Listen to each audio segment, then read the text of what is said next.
Magandang araw mga kaibigan. Bigyan natin ng reaction opinion itong article published sa billionario.com. Title: Less selfie, more sales. Malacanang Eyes Philippine Airlines Stanley Nang after Frasco's shit show. Ito. Parang nakahanap na ng Malacanang ng bagong Tourism Secretary. Goodbye, Secretary Frasco. Malacanang is reportedly considering appointing former Philippine Airlines President and Chief Operating Officer Stanley Nang as the next Secretary of the underperforming Department of Tourism. Bubbler o puting ahas.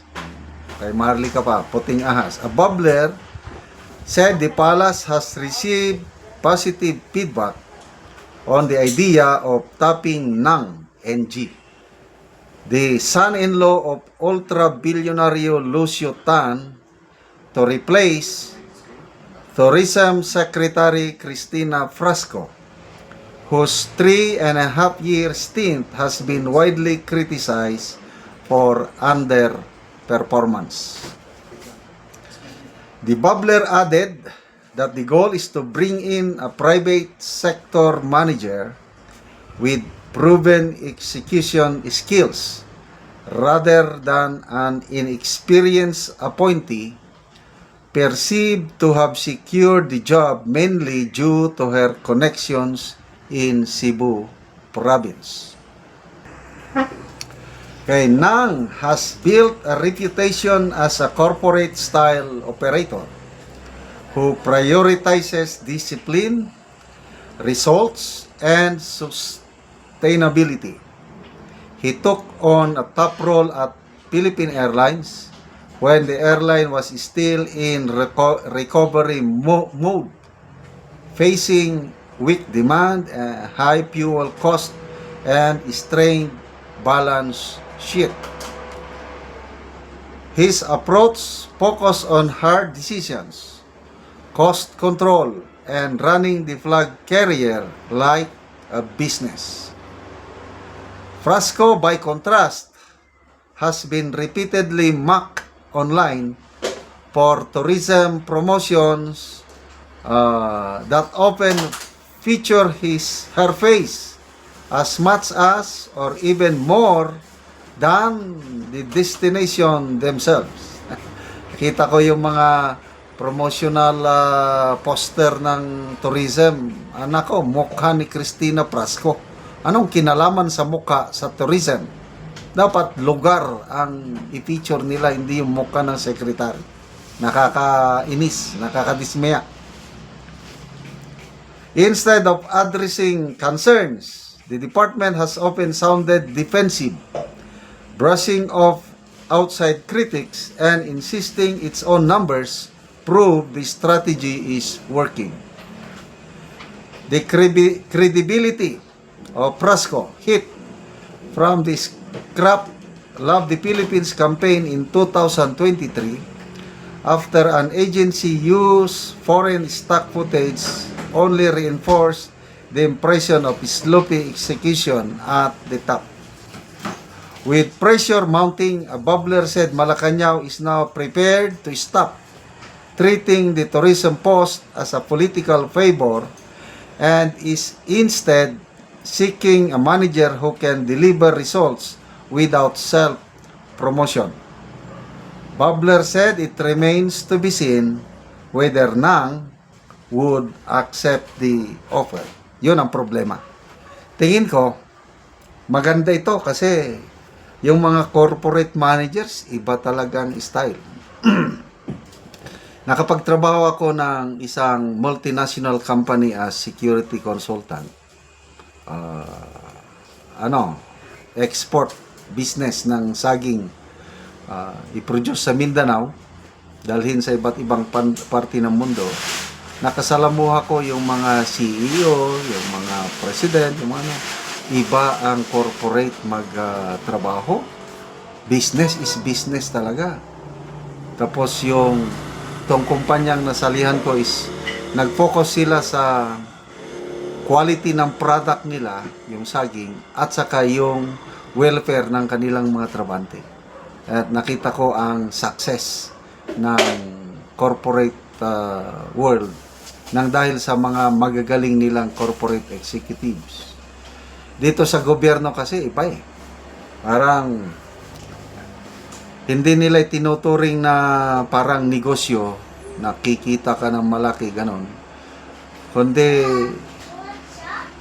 tinuring nilang pagkakataon para mapadami ang kanilang yung bulsa muna bago bayan.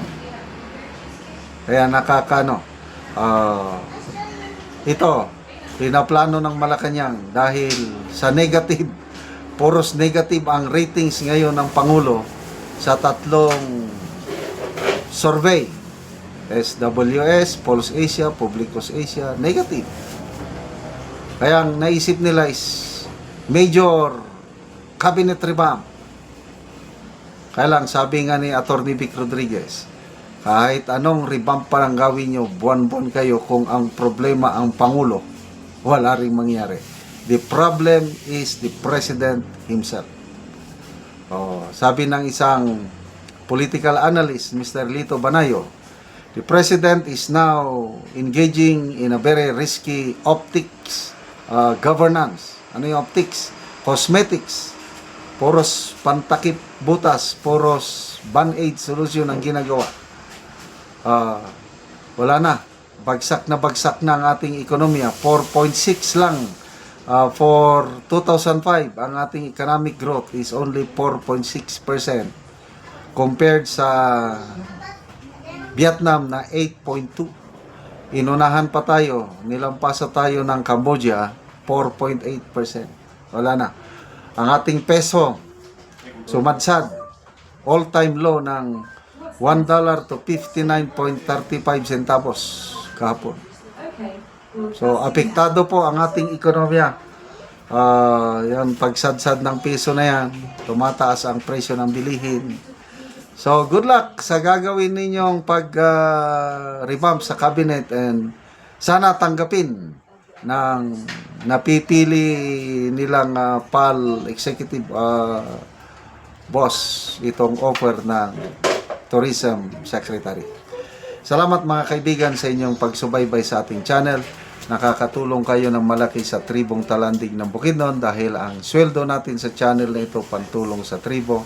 Namimigay tayo ng mga libreng yero at pako para makapagpatayo sila ng mas maayos na tirahan. Panoorin niyo ang video na ito. Lang na taga Gero. So muna ni ang itsura sa iyang balay. Kita nato nga mag-atop na karon siyang kol kay mga busog tawi kay ang atop po. Mugod pa man nag ligit. Ali dito nata.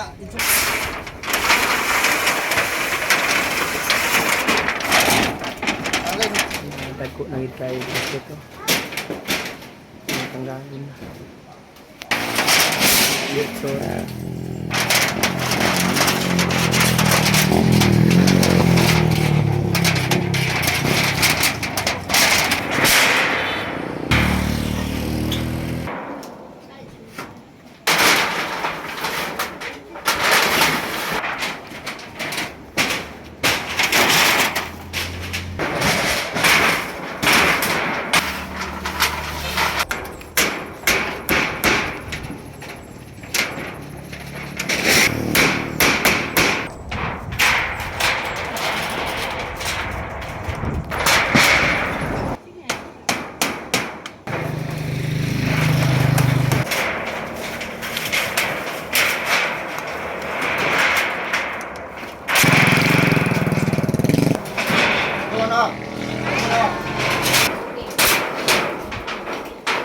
O karon human na gyud sa pag-atop, so nailisan na gyud ang mga atop ni Uncle nga buslot na, so karon maayo na gyud nga tan-awon. Salamat sa Ginoo sa nag-sponsor po, magatag sin nga sa katapusan atop lagi ko og magmasin. Oo. Dito ko ka palit og sin ang kita igo. Salamat ka. Kani mga tao atong kuan nag-sponsor So pila gid ka tuig ko lang imong balay nga buslot na bago pa ka nakapuloy og atop. Mga pulo na siguro ka tuig. Napulo ka tuig so bago pa ka nakapuloy og atop. Bago pagyod, karon pagyod.